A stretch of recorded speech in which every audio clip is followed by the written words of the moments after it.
ಎಲ್ಲರಿಗೂ ನಮಸ್ಕಾರ. ನಾನು ನಿಮ್ಮ ಪುನೀತ್ ರಾಜ್ ಮಾತಾಡ್ತಿರೋದು. ಹಾಗೆ ಎಲ್ಲರಿಗೂ ಅಬ್ದಿ ಅಕಾಡೆಮಿಗೆ ಸ್ವಾಗತ ಸ್ನೇಹಿತರೆ. ಇಂದಿನಿಂದ ನಾವು ಈ ಕರ್ನಾಟಕ ದರ್ಶನ ಅಂದರೆ ನಮಗೆ KSP ಡಿಪಾರ್ಟ್ಮೆಂಟ್ ಆಗಿರ್ಬೋದು, KEA ಡಿಪಾರ್ಟ್ಮೆಂಟ್ ಆಗಿರ್ಬೋದು ಅಥವಾ KPSC ಡಿಪಾರ್ಟ್ಮೆಂಟ್ ಆಗಿರ್ಬೋದು, ಇಷ್ಟು ಡಿಪಾರ್ಟ್ಮೆಂಟ್ಗಳಲ್ಲಿ ಕರ್ನಾಟಕ ಜಿಯೋಗ್ರಫಿ ಮತ್ತು ಕರ್ನಾಟಕ ಇತಿಹಾಸ ಅಂತ ಬಂದಾಗ ನೀವು ಯಾವೆಲ್ಲ ಅಂಶಗಳನ್ನು ಕಡ್ಡಾಯವಾಗಿ ಓದಿರಬೇಕು ಅನ್ನೋದ್ರ ಬಗ್ಗೆ ಕ್ಲಾಸಸ್ಗಳನ್ನು ಮಾಡ್ತಾಯಿದ್ದೀವಿ ಸ್ನೇಹಿತರೆ. ಹಾಗಾಗಿ ಇಂದಿನ ಮೊದಲನೇ ಟಾಪಿಕ್ ಕರ್ನಾಟಕದ ದರ್ಶನ ಅಂತ ಬಂದಾಗ ಶಾತವಾಹನರ ಬಗ್ಗೆ ಓದ್ಕೋಬೇಕಾಗುತ್ತೆ. ಹಾಗಾದರೆ ಶಾತವಾಹನರ ಉಗಮ ಹೇಗಾಯಿತು ಅನ್ನೋದ್ರ ಬಗ್ಗೆ ನಾವು ತಿಳ್ಕೊಬೇಕಾಗುತ್ತೆ. ಮೊದಲನೇದಾಗಿ ನೋಡಿ, ನಮಗೆ ಉತ್ತರ ಭಾರತದಲ್ಲಿ ಒಂದು ಮೌರ್ಯ ಸಾಮ್ರಾಜ್ಯ ಅಂದರೆ ಭಾರತದ ಮೊದಲ ಸಾಮ್ರಾಜ್ಯ ಯಾವುದು ಅಂತ ಕೇಳಿದರೆ ಮೌರ್ಯ ಸಾಮ್ರಾಜ್ಯ ಆಗಿರುತ್ತೆ. ಭಾರತದ ಮೊದಲ ಚಕ್ರವರ್ತಿ ಯಾರು ಅಂತ ಕೇಳಿದರೆ ಚಂದ್ರಗುಪ್ತ ಮೌರ್ಯ ಆಗಿರ್ತಾರೆ. ಓಕೆ, ಚಂದ್ರಗುಪ್ತ ಮೌರ್ಯ ಭಾರತದ ಮೊದಲ ಚಕ್ರವರ್ತಿ ಆಗಿರ್ತಾರೆ ಸ್ನೇಹಿತರೆ. ಮೊದಲ ಮನೆತನ ಅಂತ ಕೇಳಿದರೆ ಮೌರ್ಯ ಸಾಮ್ರಾಜ್ಯ ಆಗಿರುತ್ತೆ. ಈ ಮೌರ್ಯ ಸಾಮ್ರಾಜ್ಯ ಇನ್ನೇನು ಪತನಗೊಳ್ಳುವಂತಹ ಕೊನೆಯ ಸಂದರ್ಭದಲ್ಲಿ ಉತ್ತರ ಭಾರತದಲ್ಲಿ ಒಂದು ಮನೆತನ ಬರುತ್ತೆ, ದಕ್ಷಿಣ ಭಾರತದಲ್ಲಿ ಒಂದು ಮನೆತನ ಜಾರಿಗೆ ಬರುತ್ತೆ. ಅಂದರೆ ಆಳ್ವಿಕೆಯನ್ನು ಶುರು ಮಾಡ್ತಾರೆ ಸ್ನೇಹಿತರೆ. ಅವರೇ ಕುಶಾಣರು ಉತ್ತರ ಭಾರತದಲ್ಲಿ ಆಳ್ವಿಕೆಯನ್ನು ಶುರು ಮಾಡ್ತಾರೆ.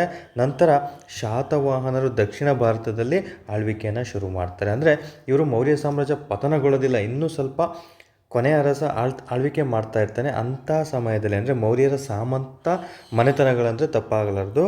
ಅಂತಹ ಸಂದರ್ಭದಲ್ಲಿ ಉಗಮಗೊಂಡಂತಹ ಎರಡು ಮನೆತನಗಳೇ ಕುಶಾಣರು ಮತ್ತು ಶಾತವಾಹನರಾಗಿರುತ್ತೆ. ಹಾಗಾದರೆ ನಮ್ಮ ಕರ್ನಾಟಕ ದರ್ಶನದ ಮೊದಲನೇ ಟಾಪಿಕ್ ಬಂದು ಶಾತವಾಹನರಾಗುತ್ತೆ. ಹಾಗಾದರೆ ಶಾತವಾಹನರು ದಕ್ಷಿಣ ಭಾರತದಲ್ಲಿ ಆಳ್ವಿಕೆ ಮಾಡಿದಂತಹ ಅಂದರೆ ಮೌರ್ಯರ ನಂತರ ದಕ್ಷಿಣ ಭಾರತದಲ್ಲಿ ಆಳ್ವಿಕೆ ಮಾಡಿದಂತಹ ಮೊದಲ ಮನೆತನ ಅಂತ ಕೇಳಿದರೆ ನಮ್ಮ ಶಾತವಾಹನರಾಗಿರ್ತವೆ. ಕರ್ನಾಟಕವನ್ನು ಆಳಿದ ಮೊದಲ ಮನೆತನ ಅಂತ ಕೇಳಿದರೆ ಅದು ಸಹ ನಮ್ಮ ಶಾತವಾಹನರಾಗಿರ್ತಾರೆ. ಹಾಗಾದರೆ ಇಂದಿನ ಮೊದಲನೇ ಟಾಪಿಕ್ ಶಾತವಾಹನರು ಅಂತ ಹೇಳಿದೆ. ಈಗ ಆಲ್ರೆಡಿ ಒಂದು ಪಾಯಿಂಟ್ ಹೇಳಿದೆ ನಿಮಗೆ, ಮೌರ್ಯರ ನಂತರ ದಕ್ಷಿಣ ಭಾರತದಲ್ಲಿ ಆಳ್ವಿಕೆ ಮಾಡಿದ ಪ್ರಥಮ ಮನೆತನ, ಅದು ನೆನಪಿರಬೇಕು. ಉತ್ತರ ಭಾರತದಲ್ಲಿ ಅಂತ ಕೇಳಿದರೆ ಕುಶಾಣರು ಆಗಿರುತ್ತೆ ಸ್ನೇಹಿತರೆ. ನಂತರ ಈ ಕರ್ನಾಟಕವನ್ನು ಆಳಿದ ಮೊದಲ ಮನೆತನ ಅಂತ ಕೇಳಿದರೆ ಶಾತವಾಹನರೇ ಆಗಿರ್ತಾರೆ. ಅದನ್ನು ಸಹ ಇಂಪಾರ್ಟೆಂಟ್ ಆಗುತ್ತೆ. ಇನ್ನೊಂದು ಸಲ ನಿಮಗೆ ಪ್ರಶ್ನೆಯನ್ನು ಕೇಳಲಾಗುತ್ತದೆ, ಕರ್ನಾಟಕದ ಇತಿಹಾಸ ಯಾವ ಮನೆತನದೊಂದಿಗೆ ಶುರುವಾಗುತ್ತದೆ ಅಂತ ಪ್ರಶ್ನೆ ಕೇಳ್ತಾರೆ. ಅದು ಸಹ ಶಾತವಾಹನರೇ ಆಗಿರ್ತಾರೆ. ಹಾಗಾದರೆ ಈ ಶಾತವಾಹನರ ಮೂಲ ರಾಜಧಾನಿ ಯಾವುದು ಅನ್ನೋದ್ರ ಬಗ್ಗೆ ತುಂಬ ಗೊಂದಲಗಳನ್ನು ಸೃಷ್ಟಿಯಾಗಿದ್ದು, ಅದಕ್ಕೆ ಕೆಲವು ಇತಿಹಾಸಕಾರರು ಅವರ ಮೂಲದ ಬಗ್ಗೆ ಒಂದೊಂದು ಥರ ಹೇಳ್ತಾ ಬರ್ತಿದ್ದಾರೆ. ಹೇಗೆ ನೀವು ಪ್ರಾಚೀನ ಭಾರತದಲ್ಲಿ ಆರ್ಯರ ಆಗಮನದ ಬಗ್ಗೆ ಬೇರೆ ಬೇರೆ ರೀತಿಯಲ್ಲಿ ಮೂಲ ಅದರ ನೆಲೆ ಬಗ್ಗೆ ತಿಳಿಸ್ಕೊಟ್ಟಿದ್ದಾರೆ, ಅದೇ ಥರ ಇಲ್ಲಿ ಶಾತವಾಹನರ ಬಗ್ಗೆನೂ ಅಷ್ಟೇ ಬೇರೆ ಬೇರೆ ತರಹ ಒಂದು ಮೂಲ ಪ್ರದೇಶವನ್ನು ತಿಳಿಸ್ಕೊಟ್ಟಿದ್ದಾರೆ. ಅದರಲ್ಲಿ ಮೊದಲನೇದು ನೋಡ್ತಾ ಬರೋದಾದರೆ ಈ RG ಭಂಡಾರ್ಕರ್ ಇರ್ತಾರಲ್ಲ, ಇವರು ಶಾತವಾಹನರು ನಾಸಿಕ್ನ ಮೂಲದವರು ಅಂತ ತಿಳಿಸ್ಕೊಡ್ತಾರೆ. ಶಾತವಾಹನರು ನಾಸಿಕ್ನ ಮೂಲದವರು ಅಂತ ಹೇಳಿದವರು RG ಭಂಡಾರ್ಕರ್ ಅವರು. ಹಾಗೆ ಇದೇ ತರಹ ಒಂದು ಹೇಳಿಕೆಯನ್ನು ನೀಡ್ತಾರೆ ಇವರು, ದಕ್ಷಿಣದಲ್ಲಿ ಶಾತವಾಹನರು ನೇಗಿಲನ್ನು ಪರಿಚಯಿಸಿದರು ಎಂಬುದಕ್ಕಿಂತ ನೇಗಿಲಿನಿಂದ ಶಾತವಾಹನರು ದಕ್ಷಿಣಕ್ಕೆ ಪರಿಚಿತರಾದವರು ಎಂದು ಪ್ರಶ್ನೆ ಕೇಳಿದ್ದಾರೆ. ಇದು ಆಲ್ರೆಡಿ ಒಮ್ಮೆ ಪ್ರಶ್ನೆ ಆಗಿದೆ ಸ್ನೇಹಿತರೆ, ಹಾಗಾಗಿ ಇದು ಇಂಪಾರ್ಟೆಂಟ್ ಆಗಿರುತ್ತೆ. ನಂತರ KP ಜಯಷ್ಟಾಲ್ ಅಂತ ಬರ್ತಾರೆ. ಇವರು ಶಾತವಾಹನರು ಕರ್ನಾಟಕದ ಮೂಲದವರು ಅಂತ ಹೇಳ್ತಾರೆ. ಆ ಥರ ಹೇಳಿದ್ದು KP ಜಯಷ್ಟಾಲ್ ಅವರು. ಸಿಂಪಲ್, ನಿಮಗೆ ಇಲ್ಲಿ ಕೆ ಇದೆ ನೋಡಿ, ಕರ್ನಾಟಕ ಅಂತ, ಇಲ್ಲಿ ಕೆ ಅಂತ ಇದೆ, ಕರ್ನಾಟಕ ಅಂತ ನೆನ್ಪಿಟ್ಕೊಳ್ಳಿ. ನೆಕ್ಸ್ಟು ಜೌಗೋಡ್ ಶಾಸನ ಅಂತ ಬರುತ್ತೆ ಒಂದು, ಇವರು ಮೂಲತಃ ಆಂಧ್ರ ಪ್ರದೇಶದವರು ಅಂತ ಹೇಳಿದ್ದು ಜೌಗೋಡ್ ಶಾಸನ ಆಗಿರುತ್ತೆ. ಈ ಶಾಸನದಲ್ಲಿ ಇವರನ್ನು ಏನಂತ ಕರೆದಿದ್ದಾರೆ ಅಂದರೆ ಆಂಧ್ರ ಭೃತ್ಯರು. ತುಂಬಾ ಇಂಪಾರ್ಟೆಂಟು, ಆಂಧ್ರ ಭೃತ್ಯರು ಎಂದು ಕರೆದಂತಹ ಶಾಸನ ಯಾವುದು ಅಂತ ಕೇಳಿದರೆ ಜೌಗುಡ್ ಶಾಸನ ಆಗಿರುತ್ತೆ. ಹಾಗಾದರೆ ಈ ಜೌಗುಡ್ ಶಾಸನ ಅಂದರೆ ಏನು ಸರ್ ಅಂತ ಪ್ರಶ್ನೆ ಕೇಳ್ತೀರಾ ನೀವು.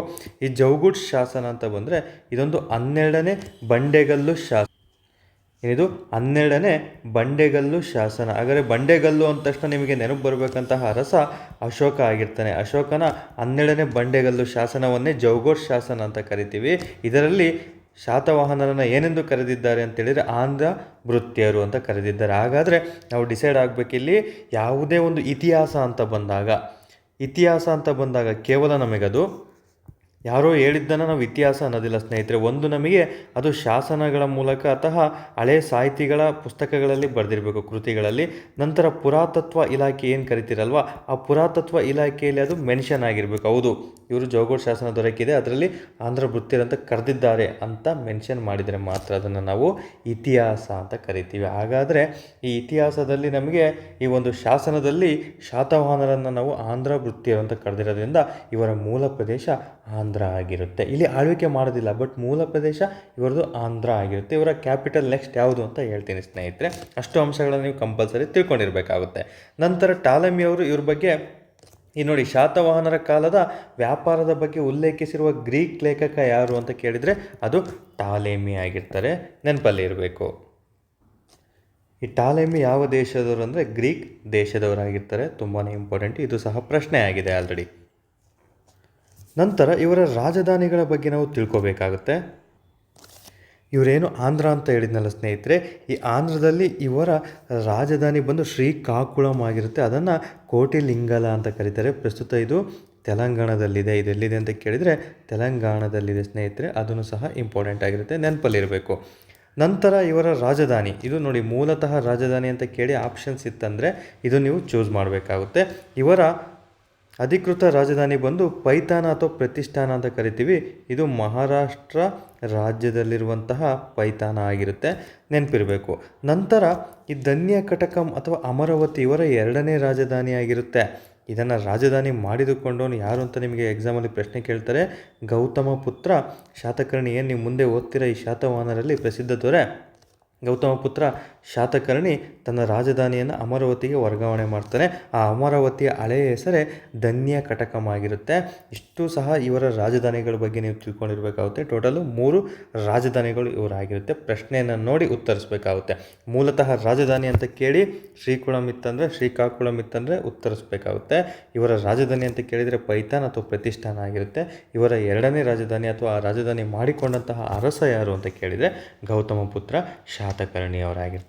ಹಾಗಾದರೆ ಇವ್ರ ಬಗ್ಗೆ ಮುಖ್ಯ ಅಂಶಗಳು, ನೀವು ಯಾವುದೇ ಮನೆತನ ಅಂತ ಬಂದಾಗ ನೋಡಿ, ನೀವು ಇತಿಹಾಸದಲ್ಲಿ ಯಾವುದೇ ಮನೆತನ ಬಗ್ಗೆ ಓದಬೇಕಾದ್ರೆ ನೀವು 3 ಅಂಶಗಳು, ಸ್ಥಾಪಕ ಆಗಿರ್ಬೋದು, ಅವರ ಲಾಂಛನ ಆಗಿರ್ಬೋದು, ಅವರ ರಾಜಧಾನಿ ತಿಳ್ಕೋಬೇಕು, ಅಥವಾ ಅವರಲ್ಲಿ ಪುನರ್ಸ್ಥಾಪಕ ಯಾರಾದರೂ ಇದ್ದರೆ ಅವ್ರ ಬಗ್ಗೆಯೂ ಸಹ ನೀವು ಕಂಪಲ್ಸರಿ ಅಂಶಗಳನ್ನು ತಿಳ್ಕೊಂಡಿರಬೇಕಾಗುತ್ತೆ. ಹಾಗಾದರೆ ಇಲ್ಲಿ ನಾವು ಈ ರಾಜಧಾನಿ ಆಯಿತು. ಇವರ ಧರ್ಮ ನೋಡ್ತಾ ಬರೋದಾದರೆ ಇವರ ಮೂಲತಃ ಧರ್ಮ ಬಂದು ವೈದಿಕ ಧರ್ಮಕ್ಕೆ ಇವರು ಸಪೋರ್ಟ್ ಮಾಡ್ತಾ ಇರ್ತಾರೆ. ನಂತರ ಇವರ ಆಡಳಿತ ಭಾಷೆ ಬಂದು ಪ್ರಾಕೃತ ಭಾಷೆ ಆಗಿರುತ್ತೆ. ಇವರ ಲಾಂಛನ ಬಂದು ವರುಣ ಆಗಿರುತ್ತೆ. ಇವರ ಲಿಪಿ ಬ್ರಾಹ್ಮಿ ಲಿಪಿ ಆಗಿರುತ್ತೆ. ಇಷ್ಟು ಅಂಶಗಳು ತುಂಬಾ ಇಂಪಾರ್ಟೆಂಟು. ಇದು ಆಲ್ರೆಡಿ ಎಕ್ಸಾಮಲ್ಲಿ ಕ್ವಶನ್ ಆಗಿದೆ. ಹಾಗಾದರೆ ಇವರ ಲಾಂಛನ ವರುಣ ಅಲ್ವಾ? ವರುಣ ಅಂದರೆ ಮಳೆ ಅಂತ ನಿಮಗೆಲ್ಲರೂ ಸಹ ಗೊತ್ತು. ಬಟ್ ಇದನ್ನು ಪ್ರಾಕೃತ ಭಾಷೆಯಲ್ಲಿ ವರುಣ ಅಂದರೆ ಮಳೆ ಅಲ್ಲ ಸ್ನೇಹಿತರೆ, ಅದೊಂದು ಕುದುರೆ ಆಗಿರುತ್ತೆ, ನೆನಪಲ್ಲಿರಬೇಕು. ಪ್ರಾಕೃತ ಭಾಷೆಯಲ್ಲಿ ಶಾತವಾಹನರ ಲಾಂಛನ ಯಾವುದು ಅಂತ ಕೇಳಿದರೆ ಕುದುರೆ ಆಗಿರುತ್ತೆ. ಬಟ್ ಅವ್ರು ಸಿಂಪಲಾಗಿ ಲಾಂಛನ ಅಂತ ಕೇಳಿದರೆ ವರುಣ ಆಗುತ್ತೆ. ಇಷ್ಟೊಂದು ಟ್ವಿಸ್ಟಾಗೆಲ್ಲ ಏನು ಕೇಳೋದಿಲ್ಲ. ಇಫ್ ಇನ್ ಕೇಸ್ ಮೆನ್ಷನ್ ಮಾಡಿ ಕೇಳಿದರೆ ಉತ್ತರ ಕುದುರೆ ಆಗಿರುತ್ತೆ. ಕ್ಯಾಶುವಲಾಗಿ ಅವರು ಶಾತವಾಹನರ ಲಾಂಛನ ಅಂತ ಕೇಳಿದರೆ ವರುಣ ಇದ್ದರೆ ವರುಣನೇ ಚೂಸ್ ಮಾಡಿ. ಪ್ರಾಕೃತ ಭಾಷೆಯಲ್ಲಿ ಅಂತ ಮೆನ್ಷನ್ ಮಾಡಿದಾಗ ಮಾತ್ರ ನೀವು ಚೇಂಜ್ ಮಾಡಬೇಕಾಗುತ್ತೆ. ಹಾಗಾದರೆ ಈ ಕುದುರೆ ಅಂದರೆ ನಿಮಗೆ ಎಲ್ಲರೂ ಸಹ ಈಗೇನು KPSC ಆಗಿರ್ಬೋದು, KL ಆಗಿರ್ಬೋದು, PDO ಆಗಿರ್ಬೋದು, ಗ್ರೂಪ್ C ಮತ್ತು ವಿಲೇಜ್ ಅಕೌಂಟೆಂಟಲ್ಲಿ ಕರಿತಿದ್ದಾರೆ. ಈ ಕುದುರೆ ಎಂಬುದಕ್ಕೆ ನೀವು ಹಲವು ಸಮಾನಾರ್ಥಕ ಪದಗಳು ಅಥವಾ ನಾನಾರ್ಥಕ ಪದಗಳನ್ನು ನೀವು ತಿಳ್ಕೊಬೇಕಾಗುತ್ತೆ. ಕುದುರೆ ಅಂದೇನು, ಅಶ್ವ ಅಂತ ಕರಿತೀವಿ, ತುರಗ ಅಂತ ಕರಿತೀವಿ ಅಲ್ವಾ, ಅಯ ಅಂತ ಕರಿತೀವಿ. ಇವೆಲ್ಲವೂ ಸಹ ಕುದುರೆಗೆ ಸಂಬಂಧಪಟ್ಟಂತಹ ಸಮಾನಾರ್ಥಕ ಪದಗಳಾಗಿರ್ತವೆ ಸ್ನೇಹಿತರೆ. ಇನ್ನು ಮುಂದಿನ ಅಂಶ ನೋಡೋದಾದರೆ ನೋಡಿ, ಸ್ಥಾಪಕರನ್ನು ನೋಡ್ತಾ ಬರೋಣ. ಹಾಗಾದರೆ ನಿಮ್ಗೆ ಆಲ್ರೆಡಿ ಹೇಳಿದೆ, ಇದರ ಸ್ಥಾಪಕ ಬಂದು ನಮಗೆ ಶಾತವಾಹನರ ಸ್ಥಾಪಕ ಸಿಮುಖ ಆಗಿರ್ತಾನೆ. ಅದರಲ್ಲಿ ನಿಜವಾದ ಸ್ಥಾಪಕ, ಶಾತವಾಹನರ ನಿಜವಾದ ಸ್ಥಾಪಕ ಯಾರು ಅಂತ ಕೇಳಿದರೆ 1ನೇ ಶಾತಕರ್ಣಿ ಆಗಿರ್ತಾರೆ. ಶಾತವಾಹನರ ಪ್ರತಿಷ್ಠಾಪಕ ಅಥವಾ ಪ್ರಸಿದ್ಧ ದೊರೆ ಯಾರು ಅಂತ ಕೇಳಿದರೆ ಗೌತಮ ಪುತ್ರ ಶಾತಕರ್ಣಿ ಆಗಿರ್ತಾನೆ ಸ್ನೇಹಿತರೆ. ಇಷ್ಟು ಅಂಶಗಳನ್ನು ನೀವು ನೆನಪಲ್ಲಿ ಇಟ್ಕೊಂಡಿರಬೇಕಾಗುತ್ತೆ. ಇನ್ನು ನಮಗೆ ಈ ಸಿಮುಖನ ಬಗ್ಗೆ, ಸ್ಥಾಪಕ ಸಿಮುಖ ಏನೆಲ್ಲ ಕಾರ್ಯಗಳನ್ನು ನಡೆಸಿದ್ದ ಅನ್ನೋದ್ರ ಬಗ್ಗೆ ತಿಳ್ಕೊಳ್ತಾ ಬರೋದಾದರೆ ನೋಡಿ, ಇವ್ರ ಕಾಲದಲ್ಲಿ ಉತ್ತರ ಭಾರತದಲ್ಲಿ ಶುಂಗರು ಸಹ ಆಳ್ವಿಕೆ ಮಾಡ್ತಾ ಇರ್ತಾರೆ. ಈ ಶುಂಗರ ಮನೆತನದಲ್ಲಿ ಒಬ್ಬ ಸುಶರ್ಮ ಅಂತ ದೊರೆ ಇರ್ತಾನೆ. ಇವನ ವಿರುದ್ಧ ಇವನು ದಾಳಿ ಮಾಡಿ ಗೆಲುವನ್ನು ಸಾಧಿಸ್ತಾನೆ ಸ್ನೇಹಿತರೆ. ನಂತರ ಇವನು ನಾವೇನು ಆಲ್ರೆಡಿ ಹೇಳ್ದ ಹಾಗೆ ಮೌರ್ಯರ ಕಾಲದಲ್ಲಿ ಮತ್ತು ಆಂಧ್ರ ಪ್ರದೇಶದಲ್ಲಿ ಇವರು ಇದ್ದಾರೆ ಅಂತ. ಈ ಆಂಧ್ರದಲ್ಲಿ ಕೆಲವೊಬ್ಬರು ಇಕ್ಷುವಾಕುಗಳು ಅಂತ ಇರ್ತಾರೆ. ಇಕ್ಷ್ವಾಕುಗಳು ಅಂತ. ಇವು ಚಿಕ್ಕ ಮನೆತನ ಆಗಿರುತ್ತೆ. ಇವ್ರ ಮೇಲೂ ಸಹ ಇವನು ಯುದ್ಧ ಸಾರಿ ಆಂಧ್ರದಲ್ಲಿದ್ದಂತಹ ಸಂದರ್ಭದಲ್ಲಿ ಜಯವನ್ನು ಗಳಿಸಿರ್ತಾರೆ. ಹಾಗಾಗಿ ನಾವು ಶಾತವಾಹನರಿಗೆ ಇಕ್ಷ್ವಾಕುಗಳು ಅಂತಲೂ ಸಹ ಕರಿತೀವಿ. ಯಾವ ಒಬ್ಬ ಮನೆತನಕ್ಕೆ ನಾವು ಇಕ್ಷ್ವಾಕುಗಳು ಅಂತ ಕರಿತೀವಿ ಅಂದರೆ ಅದು ಶಾತವಾಹನರನ್ನು ನೆನಪಿರಬೇಕು. ನಂತರ ಈ ಸಿಮುಕನಿಗೊಂದು ಬಿರುದಿರುತ್ತೆ, ರಾಜ ಸಿಮುಕ ಶಾತವಾಹನ ಎಂಬ ಬಿರುದಿರುತ್ತೆ. ಆ ಬಿರುದು ಯಾವ ಶಾಸನದಲ್ಲಿದೆ ಅಂತ ಕೇಳಿದರೆ ಈ ನಾನಘಟ್ ಶಾಸನದಲ್ಲಿದೆ ಸ್ನೇಹಿತರೆ. ನಾನಘಟ್ ಶಾಸನವನ್ನು ಹೊರಡಿಸಿದವರು ನಯನಿಕಾ ಅಂತ ಬರ್ತಾರೆ. 1ನೇ ಶಾತಕರ್ಣಿಯ ರಾಣಿ ನಯನಿಕಾ ಅಂತ ಬರ್ತಾರೆ. ಆಕೆಗೆ ಇನ್ನೊಂದು ಹೆಸರು ನಾಗನಿಕಾ ಅಂತಲೂ ಸಹ ಕರೀತಾರೆ. ಅದೂ ಇಂಪಾರ್ಟೆಂಟ್ ಆಗುತ್ತೆ. ಓಕೆ, ನಯನಿಕಾ ಅಥವಾ ನಾಗನಿಕ ಹೊರಡಿಸಿದಂಥ ಶಾಸನದಲ್ಲಿ ರಾಜ ಸಿಮುಕ ಶಾತವಾಹನ ಅಂತ ನಾವು ಸಿಮುಕನನ್ನು ಕರಿತೀವಿ, ನೆನಪಿರಬೇಕು ಸ್ನೇಹಿತರೆ. ಇಲ್ಲ ಸಿಂಪಲ್ ಇದು ಸಿಮುಕ ಅಂತಿದೆ ನೋಡಿ, ಆ ಉತ್ತರ ಸಿಮುಕ ಆಗಿರುತ್ತೆ. ನೆಕ್ಸ್ಟ್ ಇವನ ನಂತರ ಕೃಷ್ಣ ಅಂತ ಒಬ್ಬರು ಆಸ್ಥಾನಕ್ಕೆ ಬರ್ತಾರೆ. ಏನು, ಈ ಸಿಮುಕನ ಚಿಕ್ಕಪ್ಪ ಆಗಿರ್ತಾರೆ. ಇವರು ಈ ಸಿಮುಕನಿಗೆ ದ್ರೋಹವನ್ನು ಬಗೆದು ಆಸ್ಥಾನಕ್ಕೆ ಅಂದರೆ ಒಂದು ಅಧಿಕಾರಕ್ಕೆ ಬರ್ತಾನೆ ಸ್ನೇಹಿತರೆ. ಕೃಷ್ಣ ಅಥವಾ ಅವ್ರನ್ನ ಕನ್ಹ ಅಂತಲೂ ಕರಿತೀವಿ. ಈ ಕನ್ಹನ ಒಂದೇ ಒಂದು ಸಾಧನೆ ಏನು ಅಂದರೆ ಒಂದು ನಾಸಿಕ್ನಲ್ಲಿ, ಅಂದರೆ ನಮಗೆ ಮಹಾರಾಷ್ಟ್ರದಲ್ಲಿರುವಂತಹ ನಾಸಿಕ್ನಲ್ಲಿ ಈತ ಒಂದು ಬೌದ್ಧ ಗುಹಾಲಯವನ್ನು ನಿರ್ಮಾಣ ಮಾಡ್ತಾನೆ. ನಾಸಿಕ್ನಲ್ಲಿ ಬೌದ್ಧ ಗುಹಾಲಯ ನಿರ್ಮಾಣ ಮಾಡಿದಂತಹ ಶಾತವಾಹನರ ಅರಸ ಅಂತ ಕೇಳಿದರೆ ಕೃಷ್ಣ ಅಥವಾ ಕನ್ಹ ಆಗಿರ್ತಾರೆ, ನೆನಪಲ್ಲಿ ಇರಬೇಕು. ನಂತರ ಕೃಷ್ಣ ಸಿಮುಕನಿಗೆ ದ್ರೋಹ ಬಗೆದ ಕಾರಣ ಈತನ ಸಿಮುಕನ ಮಗ ಇರ್ತಾನೆ ಒಬ್ಬ, 1ನೇ ಶಾತಕರ್ಣಿ ಅಂತ. ಈ 1ನೇ ಶಾತಕರ್ಣಿ ಸಹ ಅಷ್ಟೇ ಅಧಿಕಾರಕ್ಕೆ ಬರುವಂಥ ಸಂದರ್ಭದಲ್ಲಿ ಕೃಷ್ಣನನ್ನು ಸೋಲಿಸಿ ಆತನನ್ನು ಕೊಲೆ ಮಾಡಿ ಅಧಿಕಾರಕ್ಕೆ ಬಂದಂತಹ ದೊರೆ 1ನೇ ಶಾತಕರ್ಣಿ ಆಗಿರ್ತಾರೆ. ಓಕೆ, ಹಾಗಾದರೆ ಈ ಶಾತಕರ್ಣಿ ಬಗ್ಗೆ ತಿಳ್ಕೊಳ್ತಾ ಬರೋಣ ನಾವು. ಈ ಶಾತಕರ್ಣಿ ಅಂದರೆ ಸಿಮುಕನ ಮಗ ಅಂತ ಆಲ್ರೆಡಿ ಹೇಳಿದೆ. ಈತ ವಿಂಧ್ಯ ಪ್ರದೇಶ ಅಥವಾ ಮಾಳ್ವಾ ಪ್ರದೇಶದ ಮೇಲೆ ಒಂದು ತನ್ನ ಸಾಮ್ರಾಜ್ಯವನ್ನು ವಿಸ್ತರಣೆ ಮಾಡಿರ್ತಾರೆ ಸ್ನೇಹಿತರೆ. ಆಲ್ಮೋಸ್ಟ್ ಶಾತವಾಹನರೆಲ್ಲನೂ ಸಹ ಈ ಮಾಳ್ವಾ ಪ್ರದೇಶದ ಮೇಲೇ ಸಾಮ್ರಾಜ್ಯವನ್ನು ವಿಸ್ತರಣೆ ಮಾಡಿರ್ತಾರೆ, ನೆನಪಲ್ಲಿ ಇರಬೇಕು. ಈತನಿಗೊಂದು ಬಿರುದಿರುತ್ತೆ, ದಕ್ಷಿಣ ಪಥ ಸಾರ್ವಭೌಮ ಎಂಬ ಬಿರುದನ್ನು ಹೊಂದಿದಂತಹ ಶಾತವಾಹನರ ದೊರೆ ಅಂತ ಕೇಳಿದರೆ 1ನೇ ಶಾತಕರ್ಣಿ ಆಗಿರ್ತಾನೆ. ನಂತರ ಈತ 2 ಅಶ್ವಮೇಧ, 1 ರಾಜಸೂಯ ಯಾಗವನ್ನು ಆಚರಣೆ ಮಾಡ್ತಾನೆ. ಅದರಲ್ಲಿ ಅಶ್ವಮೇಧ ಯಾಗ ಅಂದರೆ ಏನು ಎಲ್ಲರೂ ಸಹ ತಿಳ್ಕೊಂಡಿರ್ತೀರ. ಅಂದರೆ ಕುದುರೆ ಮೇಲೆ ಒಂದು ಲಾಂಛನವನ್ನು, ಇವರ ಲಾಂಛನವನ್ನು ಇಟ್ಟು ಅಲ್ಲಿ ಎಷ್ಟು ದೂರ ಹೋಗುತ್ತೋ ಅಷ್ಟು ಸಾಮ್ರಾಜ್ಯವನ್ನು ವಶಪಡಿಸ್ಕೊಳ್ಳೋಕ್ಕೆ ನಾವು ಅಶ್ವಮೇಧ ಯಾಗ ಅಂತ ಕರಿತೀವಿ. ರಾಜಸೂಯ ಯಾಗ ಅಂದರೆ ಏನು? ಈ ರಾಜಸೂಯ ಯಾಗ ಬಂದು ಸಿಂಪಲ್ ಆಗಿರುತ್ತೆ. ಅಂದರೆ ತನ್ನ ತಂದೆ ಸಾಯುವ ಮುನ್ನ ಮಗನನ್ನು ಪಟ್ಟಕ್ಕೆ ಏರಿಸುವುದು. ತಂದೆಯನ್ನು ಬದುಕಿರ್ತಾನೆ, ಆಗಲೇ ಮಗ ಪಟ್ಟಕ್ಕೆ ಏರ್ತಾನಲ್ಲ, ಅದನ್ನು ನಾವು ರಾಜಸೂಯ ಯಾಗ ಅಂತ ಕರಿತೀವಿ. ಅಂದರೆ ತಂದೆ ಮರಣ ಹೊಂದಿದರೆ ರಾಜಸೂಯ ಯಾಗ ಅಂತ ಕರೆಯಲ್ಲ, ತಂದೆ ಬದುಕಿದ್ದಾಗಲೇ ಮಗ ಪಟ್ಟಾಭಿಷೇಕ ಇರೋದನ್ನ ರಾಜಸೂಯ ಯಾಗ ಅಂತ ಕರಿತೀವಿ, ಇಂಪಾರ್ಟೆಂಟು. ನಂತರ ಈತನ ರಾಣಿ ಹೇಳಿದೆ ನಿಮಗೆ, ಸಿಮುಕನ ಮಗನಾಗಿರುವಂಥ 1ನೇ ಶಾತಕರ್ಣಿಯ ರಾಣಿ ನಯನಿಕಾ ಅಂತ ಇರ್ತಾರೆ. ಈ ನಯನಿಕಾ ನಾಗನಿಕಾ ಅಂತಲೂ ಸಹ ಕರೀತಾರೆ. ಈ ನಯನಿಕಾ ಹೊರಡಿಸಿದಂತಹ ನಾನಘಟ್ ಶಾಸನ ಅಂತ ನಿಮ್ಗೇನು ಹೇಳಿದೆ, ಇವೆರಡು ಅಂಶಗಳಿದಾವಲ್ಲ, ಇವನು ಮಾಳ್ವದವರಿಗೆ ಪ್ರದೇಶವನ್ನು ವಿಸ್ತರಿಸಿದ್ದಾಗಿರ್ಬೋದು, ದಕ್ಷಿಣ ಪಥ ಸಾರ್ವಭೌಮ ಅಂತ ಕರೆದಿದ್ದಾಗಿರ್ಬೋದು, ಇವೆರಡೂ ಸಹ ಈಕೆ ಹೊರಡಿಸಿದಂತಹ ನಾನಘಟ್ ಶಾಸನದಲ್ಲಿ ಕಂಡುಬರುವಂತಹ ಅಂಶಗಳಾಗಿರ್ತವೆ ಸ್ನೇಹಿತರೆ. ನಂತರ ಈತನಿಗೆ 1ನೇ ಶಾತಕರ್ಣಿ ಇವೆರಡು ಏನು ಜಯಿಸ್ತಾನಲ್ಲ, ತದನಂತರ ಇವೆರಡು ಯಾಗವನ್ನು ಅವನು ಆಚರಣೆ ಮಾಡ್ತಾನೆ. ತದನಂತರ ಈತನಿಗೊಂದು ಬಿರುದು ಬರುತ್ತೆ, ಆ ಬಿರುದೇ ಅಪ್ರತಿಯತ್. ಓಕೆ, ಅಪ್ರತಿಯತ್ ಎಂಬ ಬಿರುದನ್ನು ಪಡೆದಂತಹ ದೊರೆ 1ನೇ ಶಾತಕರ್ಣಿ ಆಗಿರ್ತಾರೆ. ನಂತರ ಈತನ ನಂತರ ಬಂದಂತಹ ಅರಸರು ಸ್ವಲ್ಪ ಅಸಮರ್ಥರಾಗಿರ್ತಾರೆ. ತದನಂತರ ಒಬ್ಬ 16ನೇ ದೊರೆ ಬರ್ತಾನೆ, ಆತನೇ ಆಲ ಆಗಿರ್ತಾನೆ. ಇವನು ಸಹ ತುಂಬ ಪ್ರಸಿದ್ಧವಾದಂತಹ ವ್ಯಕ್ತಿ ಆಗಿರ್ತಾರೆ, ಒಂದು ಅರಸ ಆಗಿರ್ತಾನೆ ಸ್ನೇಹಿತರೆ. ಅವ್ರ ಬಗ್ಗೆ ತಿಳ್ಕೊಳೋದಾದರೆ, ಓಕೆ, ಈ 16ನೇ ದೊರೆ ಯಾರು ಅಂತ ಕೇಳಿದರೆ ಆಲ ಅವರಾಗಿರ್ತಾರೆ. ಈತನಿಗೊಬ್ಬ ಸೇನಾಪತಿ ಇರ್ತಾನೆ, ಅವನ ಹೆಸರು ವಿಜಯಾನಂದ ಅಂತ ಈ ಸೇನಾಪತಿ ಹೆಸರು. ಈತ ಮತ್ತು ಆಲ ಇಬ್ಬರು ಸೇರಿ ಸಿಂಹಳದ ಮೇಲೆ ದಾಳಿಯನ್ನು ಮಾಡ್ತಾರೆ. ಸಿಂಹಳ ಅಂದರೆ ಈಗಿನ ಶ್ರೀಲಂಕಾ ಆಗಿರುತ್ತೆ ಸ್ನೇಹಿತರೆ. ಇದರ ಮೇಲೆ ದಾಳಿ ಮಾಡಿದಂಥ ಸಂದರ್ಭದಲ್ಲಿ ಜಯವನ್ನು ಗಳಿಸ್ತಾರೆ. ಆ ಜಯ ಆದ ನಂತರ ಅಲ್ಲಿರುವಂತಹ ಸಿಂಹಳದ ದೊರೆ ಒಬ್ಬಳು ಮಗಳು ಇರ್ತಾಳೆ, ಬ್ಯೂಟಿಫುಲ್ ಲೇಡಿ. ಆಕೆಯ ಹೆಸರು ಲೀಲಾವತಿ ಅಂತ ನೆನಪಿರಬೇಕು. ಆಕೆಯ ಹೆಸರು ಲೀಲಾವತಿ. ಏನು ಕನ್ನಡ ಚಿತ್ರರಂಗದಲ್ಲಿ ಲೀಲಾವತಿ ಅವರಿದ್ದಾರೆ, ಅದೇ ಹೆಸರೇ ಆಗಿರ್ತಾರೆ. ಅವರು ಸಹ ಬ್ಯೂಟಿಫುಲ್ ಲೇಡಿ ಆಗಿರ್ತಾರೆ ಅಂತ ಇತಿಹಾಸದಲ್ಲಿ ಹೇಳಿರ್ತಾರೆ. ಹಾಗಾಗಿ ಆಲ ಆಕೆಯನ್ನು ಮನವೊಲಿಸಿ ವಿವಾಹವನ್ನು ಆಗ್ತಾನೆ ಸ್ನೇಹಿತರೆ. ಇದನ್ನು ಸಹ ಇಂಪಾರ್ಟೆಂಟು. ಯಾವ ಒಂದು ಮನೆತನದ ರಾಣಿ ಅಂತ ಕೇಳಿದರೆ ಸಿಂಹಳ ಅಥವಾ ಶ್ರೀಲಂಕಾದ ರಾಣಿ ಆಗಿರ್ತಾಳೆ. ಆಕೆಯನ್ನು ಮದುವೆ ಆದಂತಹ ಶಾತವಾಹನರ ಅರಸ ಯಾರು ಅಂತ ಕೇಳಿದರೆ ಆಲ ಆಗಿರ್ತಾನೆ. ಆತನ ಸೇನಾಪತಿ ಯಾರು ಅಂತ ಕೇಳಿದರೆ ವಿಜಯಾನಂದ ಆಗಿರ್ತಾರೆ. ಈಕೆಯನ್ನು ಮದುವೆ ಆದ ಖುಷಿಗೆ ಈತ ಸಾಹಿತಿ ಆಗ್ತಾನೆ ಸ್ನೇಹಿತರೆ. ಅಂದರೆ ಇತಿಹಾಸದಲ್ಲಿ ಈ ಥರ ಹೇಳಿಲ್ಲ, ನಾನು ಜಸ್ಟ್ ನೆನಪಲ್ಲಿ ಇಟ್ಕೊಳೋಕ್ಕೋಸ್ಕರ ಈ ಥರ ಹೇಳ್ತಾ ಇದ್ದೀನಿ ಸ್ನೇಹಿತರೆ ಅಷ್ಟೇ. ಓಕೆ, ಈಕೆಯನ್ನು ಮದುವೆ ಆದ ನಂತರ ಖುಷಿಗೆ ಸಾಹಿತಿಯಾಗಿ ಒಂದು ಕೃತಿಯನ್ನು ಬರೀತಾನೆ. ಅದೆಲ್ಲರೂ ಸಹ ನೀವು ಓದಿರ್ತೀರ. ಆ ಕೃತಿಯ ಹೆಸರೇ ಗತಾ ಸಪ್ತಸತಿ ಎಂಬ ಕೃತಿಯನ್ನು ಬರೆದಿರ್ತಾರೆ. ಇದು ಯಾವ ಭಾಷೆಯಲ್ಲಿದೆ ಅಂತ ಎಕ್ಸಾಮಲ್ಲಿ ಪ್ರಶ್ನೆ ಕೇಳ್ತಾರೆ. ಇದು ಪ್ರಾಕೃತ ಭಾಷೆಯಲ್ಲಿದೆ ಸ್ನೇಹಿತರೆ. ಇದರಲ್ಲಿ ಯಾವೆಲ್ಲ ಅಂಶಗಳನ್ನು ಒಳಗೊಂಡಿದೆ ಈ ಗತಾ ಸಪ್ತಸತಿ ಅಂತ ಕೇಳಿದರೆ ಇದೊಂದು 700 ಶೃಂಗಾರ ಕಾವ್ಯಗಳನ್ನು ಒಳಗೊಂಡಿರುವಂತಹ ಕೃತಿ ಯಾವುದು ಅಂತ ಕೇಳಿದರೆ ಗತಾ ಸಪ್ತಸತಿ ಆಗಿರುತ್ತೆ. ನಂತರ ಈ ಗತಾ ಸಪ್ತಸತಿಯಲ್ಲಿ ನಮಗೆ ಈ ಕೃಷ್ಣ ಆಗಿರ್ಬೋದು, ಮತ್ತು ಗೌರಿ, ಪಶುಪತಿ ಮತ್ತು ಇಂದ್ರ ಈ ಥರ ಇನ್ನೂ ಪ್ರಮುಖ ವ್ಯಕ್ತಿಗಳ ಬಗ್ಗೆ ಮಾಹಿತಿಯನ್ನು ದೊರಕಿಸಿಕೊಟ್ಟಂತಹ ಕೃತಿ ಗತಾ ಸಪ್ತಸತಿ ಆಗಿರುತ್ತೆ. ತದನಂತರ ಇನ್ನೂ ಖುಷಿಗೆ ಇನ್ನೊಂದು ಕೃತಿಯನ್ನು ಸಹ ಬರಿತಾನೆ ಈತ. ಆ ಕೃತಿಯ ಹೆಸರೇ ಸಪ್ತಶೈ. ಓಕೆ, ಸಪ್ತಶೈ ಆಗಿರುತ್ತೆ. ಇದನ್ನು ಸಹ ಪ್ರಾಕೃತ ಭಾಷೆಯಲ್ಲಿ ಬರೆದಂತಹ ಒಂದು ಕೃತಿ ಆಗಿರುತ್ತೆ. ಹಾಗಾಗಿ ಈತ ರಾಜನಿಂದ ಸಾಹಿತಿಯಾಗಿ ತುಂಬ ಒಳ್ಳೊಳ್ಳೆ ಕೃತಿಗಳನ್ನು ಬರೆದಿದ್ದ ಕಾರಣ ಈತನಿಗೊಂದು ಬಿರುದನ್ನು ನೀಡಲಾಗುತ್ತದೆ. ಆ ಬಿರುದೇ ಕವಿ ಪುಂಗವ. ಆ ಬಿರುದಿನ ಹೆಸರು ಕವಿ ಪುಂಗವ. ಅಂತ ಯಾರನ್ನು ಕರಿತೀವಿ ಅಂತ ಕೇಳಿದರೆ ಆಲನನ್ನು ಕರಿತೀವಿ ಸ್ನೇಹಿತರೆ. ನಮಗೆ ಕರ್ನಾಟಕ ಇತಿಹಾಸದಲ್ಲಿ ಕವಿ ಪುಂಗವ ಎಂಬುದು 2 ಜನಕ್ಕೆ ಬಿರುದಿದೆ. ಒಂದು ಆಲನಿಗಾದರೆ ಇನ್ನೊಂದು ವಿಜಯನಗರ ಸಾಮ್ರಾಜ್ಯದ ಕೃಷ್ಣರಾಜ ಒಡೆಯರಿಗೆ ಆ ಬಿರುದು ಇರುತ್ತೆ. ಶ್ರೀಕೃಷ್ಣ ದೇವರಾಯನಿಗೆ ಆ ಬಿರುದು ಇರುತ್ತೆ ಸ್ನೇಹಿತರೆ, ನೆನಪಿರಬೇಕು. ವಿಜಯನಗರ ಸಾಮ್ರಾಜ್ಯದ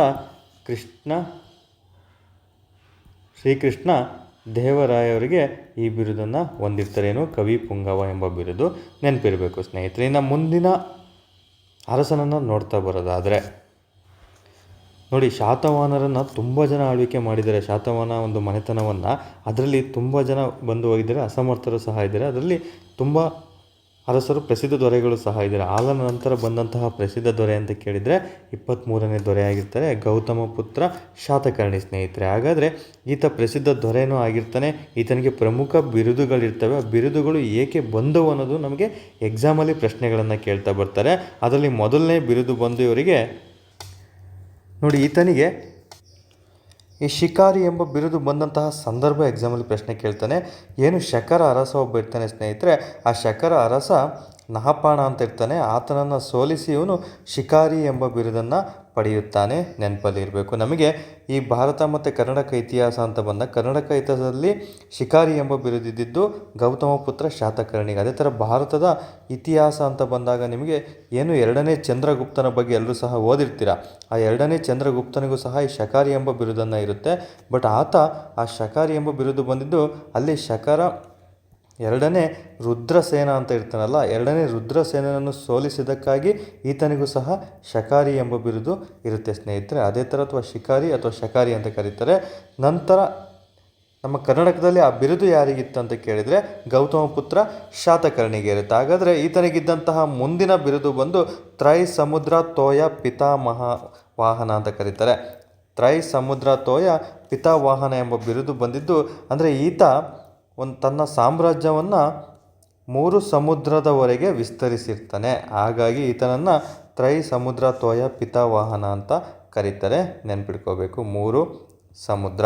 ಓಕೆ, ನೆಕ್ಸ್ಟ್ ಈತನಿಗೆ ಏಕಬ್ರಾಹ್ಮಣ ಎಂಬ ಬಿರುದಿರುತ್ತೆ. ಏಕೆ ಈತನಿಗೆ ಏಕಬ್ರಾಹ್ಮಣ ಅಂತ ಕರೀತಾರೆ ಅಂದರೆ ಇಡೀ ಭಾರತದ ಇತಿಹಾಸದಲ್ಲೇ ಪ್ರಥಮ ಬಾರಿಗೆ ಬ್ರಾಹ್ಮಣರಿಗೆ ಭೂದಾನ ವ್ಯವಸ್ಥೆ ಕಲ್ಪಿಸಿಕೊಟ್ಟಂತಹ ದೊರೆ ಯಾರು ಅಂತ ಕೇಳಿದರೆ ಗೌತಮ ಪುತ್ರ ಶಾತಕರ್ಣಿ ಆಗಿರ್ತಾನೆ. ಹಾಗಾಗಿ ಈತನಿಗೆ ಏಕಬ್ರಾಹ್ಮಣ ಎಂಬ ಬಿರುದನ್ನು ಸಹ ಅವರು ನೀಡ್ತಾರೆ ಸ್ನೇಹಿತರೆ. ಇದು ತುಂಬಾ ಇಂಪಾರ್ಟೆಂಟು. ಇನ್ನು ಮುಂದೆ ಹೋಗ್ತಾ ನಿಮಗೆ ಕದಂಬರಲ್ಲಿ ಪರಬ್ರಾಹ್ಮಣ ಅಂತ ಬರ್ತಾನೆ. ಈತನು ಅಷ್ಟೇ ಬ್ರಾಹ್ಮಣರಿಗೋಸ್ಕರ ಈತ ಬ್ರಾಹ್ಮಣರಿಗೋಸ್ಕರ ಭೂದಾನ ವ್ಯವಸ್ಥೆಯನ್ನು ಸಹ ಕಲ್ಪಿಸ್ಕೊಟ್ಟಿರ್ತಾನೆ. ಈತನಿಗೆ ಪರಬ್ರಾಹ್ಮಣ ಅಂತ ಕರೀತಾರೆ. ಆತನ ಹೆಸರು ಭೃಗೇಶ ವರ್ಮ ಅಂತ. ಇದನ್ನು ಸಹ ನೀವು ನೆನಪಲ್ಲಿ ಇಡಬೇಕು. ಪರಬ್ರಾಹ್ಮಣ ಅಂದರೆ ಭೃಗೇಶ ವರ್ಮ ಆಗಿರ್ತಾನೆ. ಏಕಬ್ರಾಹ್ಮಣ ಅಂದರೆ ಗೌತಮ ಪುತ್ರ ಶಾತಕರ್ಣಿ ಆಗಿರ್ತಾನೆ ಸ್ನೇಹಿತರೆ. ನಂತರ ಈ ಬಿರುದುಗಳ ಮಾಹಿತಿ ನಮಗೆ ಎಲ್ಲಿ ಕಂಡು ಬರುತ್ತದೆ ಅಂತ ನೋಡ್ತಾ ಬರೋದಾದರೆ ನೋಡಿ, ಈ 3 ಬಿರುದುಗಳು ಬಂದಂತಹ ಮಾಹಿತಿ ನಾವು ನೋಡ್ತಾ ಬರೋದಾದರೆ ಏನು ಗೌತಮ ಬಾಲ್ಯಶ್ರೀ ಈತನ ತಾಯಿ ಇರ್ತಾರಲ್ಲ, ಗೌತಮ ಬಾಲ್ಯಶ್ರೀ ಅಂತ ನೆನ್ಪಿಡ್ಕೋಬೇಕು. ಗೌತಮಿ ಬಾಲ್ಯಶ್ರೀ ಯಾರ ತಾಯಿ ಅಂತ ಕೇಳಿದರೆ ಒಂದು ಶಾತಕರ್ಣಿ, ಏನು ಗೌತಮ ಪುತ್ರ ಶಾತಕರ್ಣಿ ಅಂತ ಇರ್ತಾರಲ್ಲ ಅವರ ತಾಯಿಯಾಗಿರ್ತಾರೆ ಸ್ನೇಹಿತರೆ, ನೆನ್ಪಿಡ್ಕೋಬೇಕು. ಈಕೆ ಹೊರಡಿಸಿದಂಥ ಒಂದು ಶಾಸನ ಇರುತ್ತೆ, ಆ ಶಾಸನದ ಹೆಸರೇ ನಾಸಿಕ್ ಶಾಸನ ಆಗಿರುತ್ತೆ. ನಾನಾಗಢ ಶಾಸನ ಬೇರೆ, ನಾಸಿಕ್ ಶಾಸನ ಬೇರೆ. ಈ ನಾಸಿಕ್ ಶಾಸನದಲ್ಲಿ ಈ 3 ಅಂಶಗಳು ಕಂಡುಬರುತ್ತವೆ, ಅದು ಇಂಪಾರ್ಟೆಂಟ್ ಆಗಿರುತ್ತೆ. ಇನ್ನು ಈತನಿಗೆ ನಾವು ಶಾತವಾಹನರ ಪ್ರತಿಷ್ಠಾಪಕ ಅಂತಲೂ ಸಹ ಕರಿತೀವಿ. ಶಾತವಾಹನರ ಪ್ರತಿಷ್ಠಾಪಕ ಯಾರು ಅಂತ ಕೇಳಿದರೆ ಗೌತಮ ಪುತ್ರ ಶಾತಕರ್ಣಿ ಆಗಿರ್ತಾರೆ. ಎಕ್ಸಾಂಪಲ್ ಇದು ಸಹ ಪ್ರಶ್ನೆ ಆಗಿದೆ, ನೆನಪಲ್ಲಿ ಇರಬೇಕು ಸ್ನೇಹಿತರೆ. ನೆಕ್ಸ್ಟು ಈ ಗೌತಮ ಪುತ್ರ ಶಾತಕರ್ಣಿ ನಂತರ ಬಂದಂತಹ ದೊರೆ ಅಂತ ಕೇಳಿದರೆ ವಸಿಷ್ಠ ಪುಲುಮಾಯಿ. ಕೆಲವೊಂದು ಬುಕ್ಕಲ್ಲಿ ಈತನೇ ಕೊನೆಯ ಅರಸ ಅಂತ ಕೊಟ್ಟಿದ್ದಾರೆ. ಇಲ್ಲ ಸ್ನೇಹಿತರೆ, ಈತ ಕೊನೆಯ ಅರಸ ಆಗಿರೋದಿಲ್ಲ. ಓಕೆ, ಈ ವಸಿಷ್ಠ ಪುಲಮಾಯಿ ಅನ್ನೋರ ಬಗ್ಗೆ ತಿಳ್ಕೊಳ್ತಾ ಬರೋದಾದರೆ ಈತನು ಒಂದು ನವನಗರ ಸ್ವಾಮಿ ಅಂತಲೂ ಸಹ ಈತನನ್ನು ಕರೀತಾರೆ. ಯಾಕಂದರೆ ಇವನು ಅಮರಾವತಿ, ಏನು ಆಂಧ್ರ ಪ್ರದೇಶದಲ್ಲಿ ಅಮರಾವತಿ ಇದೆ, ಈ ಅಮರಾವತಿಯಲ್ಲಿ ಈತ ಒಂದು ಬೌದ್ಧ ಸ್ತೂಪವನ್ನು ನಿರ್ಮಾಣ ಮಾಡ್ತಾನೆ. ಅಮರಾವತಿಯಲ್ಲಿ ಬೌದ್ಧ ಸ್ತೂಪ ನಿರ್ಮಾಣ ಮಾಡಿದಂತಹ ಶಾತವಾಹನರ ದೊರೆ ಅಂತ ಕೇಳಿದರೆ ವಸಿಷ್ಠ ಪುಲುಮಾಯಿ ಅವರಾಗಿರ್ತಾರೆ. ಆತನಿಗೆ ಇದನ್ನು ನಿರ್ಮಾಣ ಮಾಡಿದ್ದಕ್ಕೋಸ್ಕರ ಈ ಬಿರುದು ಬರುತ್ತೆ, ನವನಗರ ಸ್ವಾಮಿ ಅಂತ ನೆನಪಿರಬೇಕು. ತದನಂತರ ಆಂಧ್ರದಲ್ಲಿರುವಂತಹ ಕೆಲವೊಂದು ಮನೆತನಗಳನ್ನು ಇವನು ಗೆಲ್ತಾ ಬರ್ತಾನೆ. ಹಾಗಾಗಿ ಈತನಿಗೆ ಆಂಧ್ರ ರಾಜ ಎಂಬ ಬಿರುದನ್ನು ಸಹ ಇರುತ್ತೆ ಸ್ನೇಹಿತರೆ. ಇದನ್ನು ಗೆದ್ದ ನಂತರ ಈತ ಒಂದು ನಗರವನ್ನು ನಿರ್ಮಾಣ ಮಾಡ್ತಾನೆ, ಅದೇ ನವನಗರ ಅಂತ ಹೆಸರದ್ದು ನೆನಪಲ್ಲಿರಬೇಕಾಗುತ್ತೆ. ಈ ನೋಡಿ ಎಕ್ಸಾಂಪಲ್ ನಿಮಗೆ ಅಮರಾವತಿಯ ಬೌದ್ಧ ಸ್ತೂಪ ಯಾವ ಮನೆತನಕ್ಕೆ ಸಂಬಂಧಪಟ್ಟಿದೆ ಅಂತ ಇಂಡೈರೆಕ್ಟಾಗಿ ಪ್ರಶ್ನೆ ಕೇಳ್ತಾರೆ, ಅದು ಶಾತವಾಹನರಿಗೆ ಸಂಬಂಧಪಟ್ಟಿರುತ್ತೆ ಸ್ನೇಹಿತರೆ, ನೆನಪಲ್ಲಿ ಇರಬೇಕು, ಕನ್ಫ್ಯೂಷನ್ ಮಾಡ್ಕೋಬಾರ್ದು. ನೆಕ್ಸ್ಟ್ ನಮಗೆ ಬರೋದೇ ಈ ಯಜ್ಞಶ್ರೀ ಶಾತಕರ್ಣಿ ಅಂತ. ಈತ ಏನು ಶಕರಿಗೆ ಮತ್ತು ಶಾತವಾಹನರಿಗೆ ಯಾವಾಗಲೂ ಒಂದು ಯುದ್ಧ ನಡೀತಾನೆ ಇರುತ್ತೆ ಸ್ನೇಹಿತರೆ. ಈತ ಸ್ವಲ್ಪ ಅಸಮರ್ಥ ಆಗಿರ್ತಾನೆ. ಅಂಥ ಸಂದರ್ಭದಲ್ಲಿ ಶಕರ ಅರಸ ದಾಳಿ ಮಾಡಿದಾಗ ಯಜ್ಞಶ್ರೀ ಶಾತಕರ್ಣಿಗೆ ಸೋಲಾಗುತ್ತೆ. ಹಾಗಾಗಿ ಈತ ಈ ಮನೆತನದ ಕೊನೆಯ ಅರಸ ಆಗಿರ್ತಾನೆ, ನೆನಪಲ್ಲಿ ಇರಬೇಕು. ಇಷ್ಟು ಸಹ ಶಾತವಾಹನರಿಗೆ ಸಂಬಂಧಿಸಿದಂಥ ಪ್ರಮುಖ ಅರಸರುಗಳ ಮಾಹಿತಿಗಳಾಗಿರುತ್ತೆ. ತದನಂತರ ಇವ್ರ ಬಗ್ಗೆ ನೀವು ನೋಡ್ತಾ ಬರೋದಾದರೆ ಇವರ ಆಡಳಿತ ಆಗಿರ್ಬೋದು, ವಾಸ್ತುಶಿಲ್ಪ ಆಗಿರ್ಬೋದು, ಸಾಹಿತ್ಯ ನೋಡ್ತಾ ಬರೋಣ. ನೋಡಿ, ಆಡಳಿತ ಅಂತ ಬಂದಾಗ ಇವರು ಪ್ರಾಂತ್ಯಗಳನ್ನು ನೋಡ್ತಾ ಬರಬೇಕಾಗುತ್ತೆ. ಈ ಪ್ರಾಂತ್ಯಗಳಲ್ಲಿ ನೋಡಿ ಮಮಲ, ಗೋವರ್ಧನ, ಸೋಪಾರ ಎನ್ನುವುದು ಈ ಶಾತವಾಹನರ ಪ್ರಮುಖ ಪ್ರಾಂತ್ಯಗಳಾಗಿರ್ತವೆ. ಎಕ್ಸಾಂಪಲ್ ನಿಮಗೆ ಈ ಮಮಲ, ಗೋವರ್ಧನ, ಸೋಪಾರ ಇದು ಯಾರ ಪ್ರಾಂತ್ಯಗಳಾಗಿದೆ ಅಂತ KSL ಆಗಿರ್ಬೋದು, KPSL ಆಗಿರ್ಬೋದು ಈ ಥರ ಪ್ರಶ್ನೆಗಳನ್ನ ಕೇಳ್ತಾ ಬರ್ತಾರೆ ಸ್ನೇಹಿತರೆ. ಬಟ್ PCPSCಗೆಲ್ಲ ಈ ಥರ ಏನು ಪ್ರಶ್ನೆಗಳು ಕೇಳೋದಿಲ್ಲ. ಬಟ್ KPSCಗೆ ತುಂಬಾ ಇಂಪಾರ್ಟೆಂಟ್ ಆಗಿರುತ್ತೆ ಇದು. ತದನಂತರ ಇವ್ರ ಕಾಲದಲ್ಲಿ ಆಹಾರ ಅನ್ನೋದೊಂದು ಇದಿರುತ್ತೆ, ಅದನ್ನು ಪ್ರಾಂತ್ಯಾಧಿಕಾರಿ ಅಂತ ನಾವು ಅವ್ರನ್ನ ಕರಿತೀವಿ. ಏನಿದು ಆಹಾರ ಅಂದರೆ ಏನು ಅಂದರೆ ರಾಜ್ಯ ಮಟ್ಟದ ಘಟಕಗಳ ವಿಂಗಡಣೆಗೆ ನಾವು ಆಹಾರಗಳಂತ ಕರಿತೀವಿ. ಇದನ್ನು ಸಹ ಇಂಪಾರ್ಟೆಂಟ್ ಆಗಿರುತ್ತೆ. ಈ ಏನು ನೀವು ಇಲ್ತಮಷ ಆಗಿರ್ಬೋದು, ಬಹುಮನಿ ಸಾಮ್ರಾಜ್ಯದಲ್ಲಿ ಮತ್ತು ಅಲ್ಲಾವುದ್ದೀನ್ ಹಸನ್ ಗಂಗುವಂಶ ಆಗಿರ್ಬೋದು, ಅಕ್ಬರ್ ಆಗಿರ್ಬೋದು ತನ್ನ ಪ್ರಾಂತ್ಯಗಳನ್ನು ವಿಭಜನೆ ಮಾಡಿರ್ತಾರೆ ನೋಡಿ. ಫಾರ್ ಎಕ್ಸಾಂಪಲ್ ಅಕ್ಬರ್ 15 ಪ್ರಾಂತ್ಯಗಳನ್ನು ಮಾಡಿ ಈ ಸುಬಾ ಅಂತ ಅದಕ್ಕೆ ಹೆಸರು ನೀಡಿರ್ತಾರಲ್ವ, ಮತ್ತು ಇಕ್ತಾಗಳಂತೆಲ್ಲ ಬರ್ತವೆ. ಆ ಥರ ನಿಮಗೆ ಒಂದು ಪ್ರಾಂತ್ಯಗಳನ್ನು ಭಾಗಗಳನ್ನಾಗಿ ಅಂದರೆ ಘಟಕಗಳನ್ನಾಗಿ ವಿಂಗಡಣೆ ಮಾಡೋದಕ್ಕೆ ನಾವು ಆಹಾರ ಅಂತ ಕರಿತೀವಿ ಸ್ನೇಹಿತರೆ. ನಂತರ ಕೆಲವೊಂದು ಅಂಶಗಳನ್ನು ನೀವು ನೆನಪಲ್ಲಿ ಇಟ್ಕೊಂಡಿರ್ಬೇಕು. ಇವರು ಆಡಳಿತ ಅಂದರೆ ವ್ಯವಹಾರವನ್ನು ಯಾರು ನೋಡ್ಕೊಳ್ತಾ ಇದ್ರು ಅನ್ನೋದ್ರ ಬಗ್ಗೆ. ಈ ಮಹಾಸಂಧಿ ವಿಗ್ರಹ ಅಂತ ಇರ್ತಾರೆ, ಇವರು ವಿದೇಶಾಂಗ ವ್ಯವಹಾರವನ್ನು ನೋಡ್ಕೊಳ್ತಾ ಇರ್ತಾರೆ. ಹಿರಣ್ಯಕ ಅಂತ ಇರ್ತಾನೆ, ಹಣಕಾಸಿನ ಅಧಿಕಾರಿಯಾಗಿರ್ತಾನೆ. ಸಿಂಪಲ್ ನೋಡಿ, ಇಲ್ಲಿ ಆ ಇದೆ ನೆನ್ಪಿಟ್ಕೊಳ್ಳಿ. ಹಿರಣ್ಯಕ ಹಣಕಾಸಿನ ಅಧಿಕಾರಿಯಾಗಿರ್ತಾನೆ. ಇದು ತುಂಬಾ ಇಂಪಾರ್ಟೆಂಟ್ ಆಗಿರುತ್ತೆ. ಇನ್ನು ನಿಬಂಧನಕಾರಿಗಳಂತ ಇರ್ತಾರೆ, ಇವರು ಭೂ ದಾಖಲೆಯ ಅಧಿಕಾರಿಗಳಂತ ಕರಿತೀವಿ. ಇನ್ನು ಇವರ ಆರ್ಥಿಕ ಜೀವನ ನೋಡ್ತಾ ಬರೋದಾದರೆ ನೋಡಿ, ಇವರ ಆರ್ಥಿಕ ಜೀವನದಲ್ಲಿ ನಮಗೆ ಇವರಲ್ಲಿ ಬಟ್ಟೆ ನೇಯುವ ಕೇಂದ್ರ ಯಾವುದಾಗಿತ್ತು ಅಂತ ಕೇಳಿದರೆ ಪೈಠಾನ ಆಗಿರುತ್ತೆ, ಅಥವಾ ಪ್ರತಿಷ್ಠಾನ ಅಂತ ಏನು ಇವ್ರ ಕ್ಯಾಪಿಟಲ್ ಇದೆಯಲ್ಲ ಅದಾಗಿರುತ್ತೆ ಸ್ನೇಹಿತರೆ. ತದನಂತರ ಇವರಲ್ಲಿ ಪ್ರಮುಖ ವ್ಯಾಪಾರ ಕೇಂದ್ರಗಳು ಯಾವುದೆಲ್ಲ ಆಗಿತ್ತು, ಅಮರಾವತಿ ಆಗಿರ್ಬೋದು, ನಾಸಿಕ್ ಆಗಿರ್ಬೋದು, ವೈಜಯಂತಿ ಮತ್ತು ಪೈಠಾನ್ ಇವರ ಪ್ರಮುಖ ವ್ಯಾಪಾರ ಕೇಂದ್ರಗಳಾಗಿರ್ತವೆ. ಶಾತವಾಹನರ ಆರ್ಥಿಕ ವಲಯದಲ್ಲಿ ಪ್ರಮುಖ ಪಾತ್ರ ವಹಿಸಿದವರು ಅಂದರೆ ಆರ್ಥಿಕ ವಲಯವನ್ನು ಪ್ರಮುಖ ಪಾತ್ರ ವಹಿಸಿದ್ದನ್ನ ಏನಂತ ಕರಿತಾ ಇದ್ರು ಅಂದರೆ ಶ್ರೇಣಿಗಳು ಅಂತ ಕರಿತಾ ಇದ್ರು. ಇಂಪಾರ್ಟೆಂಟು, ನೆನಪಲ್ಲಿರಬೇಕು. ಇನ್ನು ಇವರಲ್ಲಿ ತೆರಿಗೆಗಳು ಬರ್ತವೆ. ತೆರಿಗೆಗಳನ್ನು ವಿಂಗಡಣೆ ಮಾಡಿ ಒಬ್ಬೊಬ್ಬರನ್ನ ನೋಡ್ಕೊಳೋದಕ್ಕೋಸ್ಕರ ನಿರ್ವಹಿಸ್ತಾ ಇರ್ತಾರೆ ಸ್ನೇಹಿತರೆ. ಯಾರು ಅಂದರೆ ಈ ಉಪರಿಕಾರನೂ ಹೆಚ್ಚುವರಿ ತೆರಿಗೆಯನ್ನು ನೋಡ್ಕೊಳ್ತಾ ಇದ್ರು ಅಂತ ಅದಕ್ಕೆ ಕರಿತಾ ಇದ್ರು. ಮೇಯ ಅಂದರೆ ಧಾನ್ಯ ರೂಪದ ತೆರಿಗೆ ಅಂತ ಕರಿತಾ ಇದ್ವಿ. ಬಲಿ ಅಂದರೆ ವ್ಯವಸಾಯದ ತೆರಿಗೆ ಅಂತ ಕರಿತಾ ಇದ್ರು. ಇನ್ನು ಹಿರಣ್ಯಕ ಅಂದರೆ ನಾಣ್ಯ ರೂಪದ ತೆರಿಗೆಗೆ ನಾವು ಹಿರಣ್ಯಕ ಅಂತ ಕರಿತಾ ಇದ್ವಿ. ಇದನ್ನು ನೋಡ್ಕೊಳೋಕ್ಕೋಸ್ಕರನೇ ಬೇರೆ ಬೇರೆಯನ್ನು ನೇಮಕ ಮಾಡಿರ್ತಾರೆ. ಬಟ್ ಅವುಗಳಿಗೆ ಇರುವಂತಹ ಹೆಸರುಗಳು ನಿಮಗೆ ಎಕ್ಸಾಮಲ್ಲಿ ಪ್ರಶ್ನೆ ಕೇಳ್ತಾರೆ. ಫಾರ್ ಎಕ್ಸಾಂಪಲ್, ಹಿರಣ್ಯಕ ಎನ್ನುವುದು ಎಂತಹ ತೆರಿಗೆ ಅಂತ ಕೇಳಿದರೆ ನಾಣ್ಯ ರೂಪದ ತೆರಿಗೆ ಆಗಿರುತ್ತೆ ಸ್ನೇಹಿತರೆ. ನೋಡಿ, ನಾ ಇದೆ, ಇಲ್ಲಿ ನಾ ಇದೆ, ಈಸಿಯಾಗಿ ನೆನಪಿಟ್ಕೊಳ್ಳಿ. ಇದು ಇಂಪಾರ್ಟೆಂಟು. ಇದಕ್ಕೆ ಟ್ರಿಕ್ಸ್ ಹೇಳ್ತಾ ಇದ್ದೀನಿ. ನಿಮಗೆ ಎಲ್ಲೇ ಕನ್ಫ್ಯೂಷನ್ ಆದರೂ ಸಹ ಅದಕ್ಕೆ ಒಂದು ಸ್ಮಾಲ್ ಆಗಿರುವಂತಹ ಟ್ರಿಕ್ಸ್ ಇಟ್ಕೊಳ್ಳಿ. ಎಕ್ಸಾಮಲ್ಲಿ ನಿಮ್ಗೆ ಅವಾಗ ಕನ್ಫ್ಯೂಷನ್ ಆಗೋದಿಲ್ಲ. ಇನ್ನು ಇವನ್ನೆಲ್ಲ ಓದ್ಕೊಂಡಿರಬೇಕಾಗುತ್ತೆ ಸ್ನೇಹಿತರೆ. ಇನ್ನು ಇವರ ಕಲೆ ಮತ್ತು ವಾಸ್ತುಶಿಲ್ಪ ಅಂತ ಬಂದಾಗ ತುಂಬಾ ಇಂಪಾರ್ಟೆಂಟು. ನೋಡಿ, ಇವ್ರ ಕಲೆ ಮತ್ತು ವಾಸ್ತುಶಿಲ್ಪ ಅಂತ ಬಂದಾಗ ವಿಹಾರ ಆಗಿರ್ಬೋದು, ಸ್ತೂಪಗಳಾಗಿರ್ಬೋದು, ಚೈತ್ಯಾಲಯಗಳು ಇವರ ಕಾಲದ ಮುಖ್ಯ ರಚನೆಗಳಾಗಿರ್ತವೆ. ಇಲ್ಲಿ ನಿಮಗೆ ಎಕ್ಸಾಮ್ಗಳಲ್ಲಿ ಇವುಗಳ ಮೇಲೂ ಸಹ ಪ್ರಶ್ನೆಗಳನ್ನು ಕೇಳ್ತಾ ಬರ್ತಾನೆ. ತುಂಬಾ ಇಂಪಾರ್ಟೆಂಟ್ ಆಗಿರುತ್ತೆ. ಹಾಗಾದರೆ ಏನು ಸರ್ ಈ ವಿಹಾರ ಅಂದರೆ ಏನು ಅಂತ ನೋಡ್ತಾ ಬರೋದಾದರೆ, ಇದೊಂದು ಬೌದ್ಧ ಸನ್ಯಾಸಿಗಳ ವಿರಕ್ತ ಗೃಹ ಅಂತ ಕರಿತೀವಿ. ಬೌದ್ಧ ಸನ್ಯಾಸಿಗಳ ವಿರಕ್ತ ಗೃಹ ಅಥವಾ ವಿಶ್ರಾಂತಿ ಗೃಹ ಅಥವಾ ದೇವಾಲಯ ಅಂತಲೂ ಸಹ ಕರಿತೀವಿ. ಇಂಪಾರ್ಟೆಂಟ್ ಆಗಿರುತ್ತೆ. ಇನ್ನು ಸ್ತೂಪಗಳು ಅಂತ ಬಂದಾಗ ನೀವು ಸ್ತೂಪಗಳನ್ನು ಅರ್ಥನ ತಿಳ್ಕೊಬೇಕಾಗುತ್ತೆ. ಈ ಸ್ತೂಪಗಳಿಗೆ ನಾವು ಬೌದ್ಧ ಭಿಕ್ಷುಗಳು ಇರ್ತಾರಲ್ಲ ಅವರ ಮೇಲೆ ಕಟ್ಟಿದಂತಹ ಸಮಾಧಿ ಅಥವಾ ಸ್ಮಾರಕ ಆಗಿರುತ್ತೆ. ಬೌದ್ಧ ಭಿಕ್ಷುವಿನ ಮೇಲೆ ಅಂದರೆ ಅವಶೇಷಗಳಿರ್ತಾವಲ್ಲ, ಇವರು ಬೌದ್ಧ ಭಿಕ್ಷುಗಳ ಅವಶೇಷಗಳಿರ್ತಾವಲ್ಲ ಅವುಗಳ ಮೇಲೆ ಕಟ್ಟಿದಂತಹ ಒಂದು ಸ್ಮಾರಕ ಅಥವಾ ಸಮಾಧಿಗೆ ನಾವು ಸ್ತೂಪಗಳು ಅಂತ ಕರಿತೀವಿ. ಅದೇ ಥರ ಚೈತ್ಯಾಲಯಗಳು ಅಂದರೆ ಏನು ಅಂದರೆ, ಇದೇನು ವಿಹಾರ ಅಂತ ಓದ್ತಿರಲ್ಲ, ವಿಹಾರದ ಒಂದು ಭಾಗನೇ ಚೈತ್ಯಾಲಯಗಳು ಆಗಿರ್ತವೆ. ಇದು ಸಹ ಇಂಪಾರ್ಟೆಂಟು.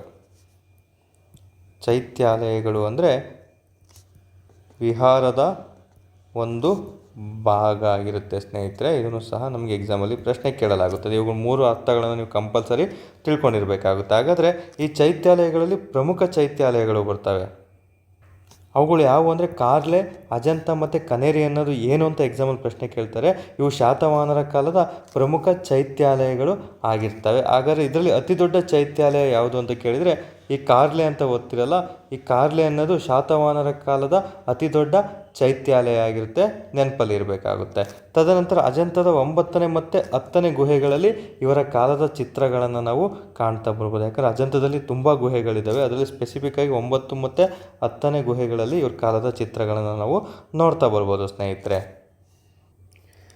ಇಷ್ಟು ಸಹ ಶಾತವಾಹನರ ಬಗ್ಗೆ ಕಂಪಲ್ಸರಿ ನೀವು ತಿಳ್ಕೊಂಡಿರಬೇಕಾಗುತ್ತೆ. ಕರ್ನಾಟಕ ಇತಿಹಾಸ ಅಂತ ಬಂದಾಗ ಅದರ ಜೊತೆಗೆ ನೀವು ಈ ಮನೆತನದಲ್ಲಿ ಬರುವಂತಹ ಪ್ರಮುಖ ಸಾಹಿತಿಗಳನ್ನ ನೋಡ್ತಾ ಬರಬೇಕಾಗುತ್ತೆ. ಸಾಹಿತಿಗಳು ಬರೆದಂತಹ ಕೃತಿಗಳು ಇಂಪಾರ್ಟೆಂಟ್ ಆಗುತ್ತೆ. ಅವುಗಳು ಯಾವುವು ಅಂತ ನೋಡ್ತಾ ಬರೋದಾದರೆ ನೋಡಿ, ಮೊದಲನೇದು ಬೃಹತ್ ಕಥಾ ಅಂತ ಒಂದು ಕೃತಿ ಇರುತ್ತೆ. ಇದನ್ನು ಬರೆದೋರು ಯಾರು ಅಂತ ಎಕ್ಸಾಮಲ್ಲಿ ತುಂಬ ಬಾರಿ ಪ್ರಶ್ನೆ ಕೇಳಿದ್ದಾರೆ. ಈ ಗುಣಾಢ್ಯ ಎಂಬ ಕವಿ ಇದನ್ನು ಬರೆದಿರ್ತಾನೆ. ಇದು ಯಾವ ಭಾಷೆಯಲ್ಲಿದೆ ಅಂತಲೂ ಸಹ ಎಕ್ಸಾಮಲ್ಲಿ ತುಂಬ ಬಾರಿ ಪ್ರಶ್ನೆ ಕೇಳಿದ್ದಾರೆ. ಪೈಶಾಚಿ ಭಾಷೆ ಅಥವಾ ಇದನ್ನು ಪೈಶಾಚಿಕ ಭಾಷೆ ಅಂತಲೂ ಸಹ ಕರಿತೀವಿ. ಇಂಪಾರ್ಟೆಂಟ್ ಸ್ನೇಹಿತರೆ. ತದನಂತರ ಕಥಾ ಸರಿತ್ಸಾಗಾರ ಅಂತ ಬರುತ್ತೆ. ಇದನ್ನು ಬರೆದಂತಹ ಕವಿ ಬಂದು ಸೋಮದೇವ ಆಗಿರ್ತಾನೆ. ನಂತರ ಕಾತಂತ್ರ ವ್ಯಾಕರಣ ಅಂತ ಬರುತ್ತೆ. ಇದನ್ನು ಬರೆದಂತಹ ಕವಿ ಸರ್ವವರ್ಮ. ಇದು ತುಂಬಾ ಇಂಪಾರ್ಟೆಂಟು. ಕಾತಂತ್ರ ವ್ಯಾಕರಣ ಅನ್ನೋದೊಂದು ಸಂಸ್ಕೃತದ ವ್ಯಾಕರಣ ಆಗಿರುತ್ತೆ. ಸಂಸ್ಕೃತದ ವ್ಯಾಕರಣ, ಕಾತಂತ್ರ ವ್ಯಾಕರಣ ಒಂದೊಂದು ಸಂಸ್ಕೃತದ ವ್ಯಾಕರಣ. ನೆನಪಿಡಬೇಕು. ಈ 3 ಕವಿಗಳ ಕೃತಿಗಳು ಇಂಪಾರ್ಟೆಂಟು. ಇದು ಯಾವ ಭಾಷೆಯಲ್ಲಿದೆ ಅಂತ ಅನ್ನೋದು ಇಂಪಾರ್ಟೆಂಟು. ಇದು ಸಂಸ್ಕೃತ ಅನ್ನೋದು ಸಹ ಇದು ಇಂಪಾರ್ಟೆಂಟ್ ಆಗಿರುತ್ತೆ ಸ್ನೇಹಿತರೆ. ಇಷ್ಟು ಸಹ ಶಾತವಾಹನರಿಗೆ ಸಂಬಂಧಪಟ್ಟಂತಹ ಸಾಹಿತ್ಯದ ಅಂಶಗಳಾಗಿರ್ತವೆ. ಓಕೆ, ಇನ್ನು ಮಿಕ್ಕಿದ್ದ ಅಂಶಗಳು ತುಂಬಾ ಇಂಪಾರ್ಟೆಂಟ್ ಆಗಿರುವಂತಹ ಯಾವುದಾದ್ರೂ ಪ್ರಶ್ನೆಗಳು ಸಿಕ್ಕಿದರೆ ಅದು ನಮ್ಮ ಅಬ್ದಿ ಅಕಾಡೆಮಿ, ನೀವೆಲ್ಲರೂ ಸಹ ಯಾರಾದರೂ ಅಬ್ದಿ ಅಕಾಡೆಮಿ ಟೆಲಿಗ್ರಾಮಲ್ಲಿ ಇಲ್ಲ ಅಂತ ಕೇಳಿದರೆ ಅದು ನಮಗೆ ಡಿಸ್ಕ್ರಿಪ್ಷನ್ ಬಾಕ್ಸಲ್ಲಿ ನಮ್ಮ ಟೆಲಿಗ್ರಾಮ್ ಲಿಂಕನ್ನು ಸಹ ಹಾಕಿರ್ತೀನಿ ಸ್ನೇಹಿತರೆ. ಅಲ್ಲಿ ಜಾಯ್ನ್ ಆಗಿ ಈ ಕರ್ನಾಟಕ ಇತಿಹಾಸ ನೀವು ಏನು ನಿಮಗೆ ಟಾಪಿಕ್ ಕೊಡ್ತಾ ಇದ್ದೀನಿ ಅದರ ಮೇಲೆ ನಿಮಗೆ 10ರಿಂದ 20 MCQಗಳನ್ನು ಅಪ್ಲೋಡ್ ಮಾಡಲಾಗುವುದು. ಸೊ ಯಾರಾದರೂ ಜಾಯ್ನ್ ಆಗಿಲ್ಲ ಅಂದರೆ ನಮ್ಮ ಟೆಲಿಗ್ರಾಮ್ಗೆ ಜಾಯ್ನ್ ಆಗಿ. ಡಿಸ್ಕ್ರಿಪ್ಷನ್ ಬಾಕ್ಸಲ್ಲಿ ಅದನ್ನು ಕೊಟ್ಟಿರ್ತೀವಿ ಲಿಂಕನ್ನು. ಓಕೆ, ಇನ್ನು ಏನಾದರೂ ಇವುಗಳ ಮೇಲೆ ಬಿಟ್ಟಿದ್ದರೆ ನೀವು ಕಮೆಂಟ್ ಬಾಕ್ಸಲ್ಲಿ ಅದನ್ನು ಕಮೆಂಟ್ ಮಾಡಿ ಸ್ನೇಹಿತರೆ. ಮುಂದಿನ ಕ್ಲಾಸಲ್ಲಿ ಅದು ಇಂಪಾರ್ಟೆಂಟ್ ಅಂತ ಅನಿಸಿದರೆ ಅದನ್ನು ಸಹ ನಾನು ನಿಮಗೆ ಅಪ್ಡೇಟ್ ಮಾಡ್ಕೊಳ್ತಾ ಬರ್ತೀನಿ. ಓಕೆ, ಇಷ್ಟು ಸಹ ಇವತ್ತಿನ ಕ್ಲಾಸ್ ಆಗಿರುತ್ತೆ ಸ್ನೇಹಿತರೆ. ನಾನು ನಿಮ್ಮ ಪುನೀತ್ ರಾಜ್. ಧನ್ಯವಾದಗಳು.